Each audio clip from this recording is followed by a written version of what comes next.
Vidéo 38. Déterminons la dimension du sous-espace propre E alpha associé à la valeur propre alpha, valeur propre de A, de multiplicité n alpha, avec évidemment n alpha supérieur ou égal à 1. Comment fait-on pour déterminer E alpha? Eh bien, on résout le système A moins alpha I U égale à O. C'est un système homogène d'inconnus x1, x2, xn, puisqu'on est dans le cadre d'une matrice nn ici. C'est un système linéaire homogène de n équations à n inconnues, dont on est sûr que ce n'est pas un système de Cramer. Je rappelle que le déterminant de A moins alpha I est égal à 0, puisque alpha est valeur propre. Comment fait-on pour le résoudre? Eh bien, la première chose, c'est de déterminer le rang de ce système, c'est-à-dire le rang de cette matrice. On va supposer qu'il est égal à K.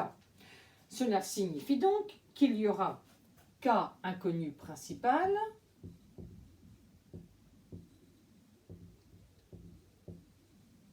et il y a n inconnus en tout, K inconnu principal, donc n-K paramètres.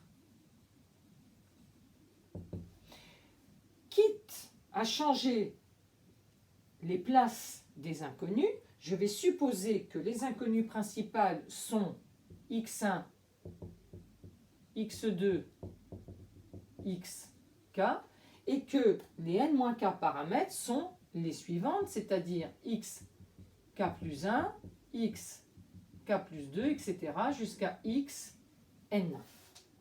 J'en ai bien n-k. Qu'est-ce qu'on fait une fois qu'on a résolu le système? Eh bien, on exprime les inconnues principales en fonction des paramètres. C'est-à-dire, on écrit ceci. x1, x2, xn est égal, appartient, on va dire, à E alpha, si et seulement si. Écrivons proprement.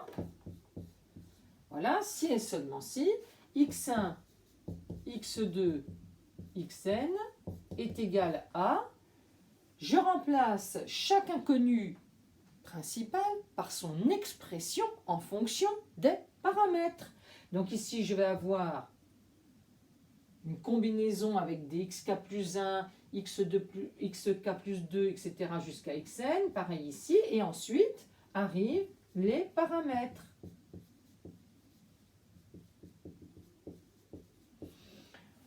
On a déjà fait ça bien des fois. Ensuite, on sort le paramètre xk plus 1, et nous aurons donc un vecteur u1 plus xk plus 2 fois un certain vecteur u2 plus, etc., etc.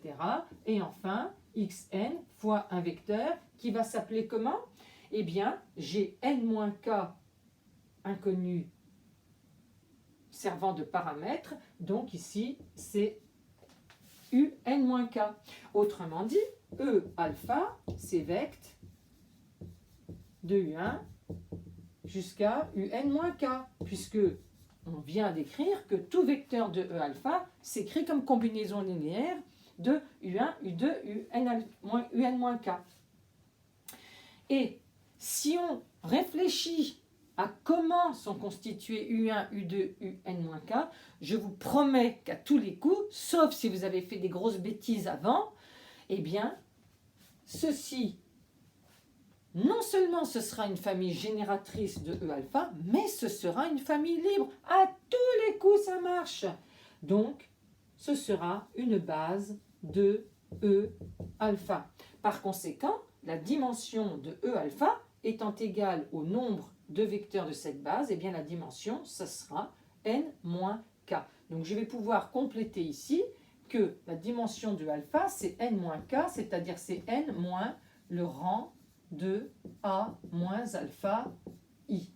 Ceci va nous être utile dans la suite. Mais j'en conclus la chose suivante, je vais rajouter deux petites choses. C'est que la dimension de E alpha pour toute valeur propre alpha de la matrice A est égal à n, n étant la taille de la matrice carrée que l'on prend au départ, moins le rang de cette matrice, et que l'on a toujours la dimension de alpha supérieure ou égale à 1, la dimension de alpha ne peut pas être égale à 0 parce que alpha est une valeur propre. Donc, E alpha ne peut pas être réduit au sous-ensemble dans lequel il n'y a que le vecteur nul. Et puis, de ce côté-ci, alors là, je vais vous demander de me croire, la dimension de A alpha est toujours inférieure ou égale à la multiplicité de la valeur propre alpha. Ça ne peut en aucun cas dépasser cette multiplicité. Ça, on l'admet. Voilà, alors avec ça, nous allons faire des exercices, des petits exercices simples pour vous montrer comment on peut calculer facilement la dimension de alpha. Et bien entendu, par rapport à ce qu'on a vu avant, si la dimension de alpha n'est pas égale à la multiplicité de la valeur propre, alors la matrice ne pourra pas être diagonalisable car nous n'aurons pas assez de vecteurs propres pour mettre dans la matrice P. Allez, à bientôt pour un petit exercice d'application.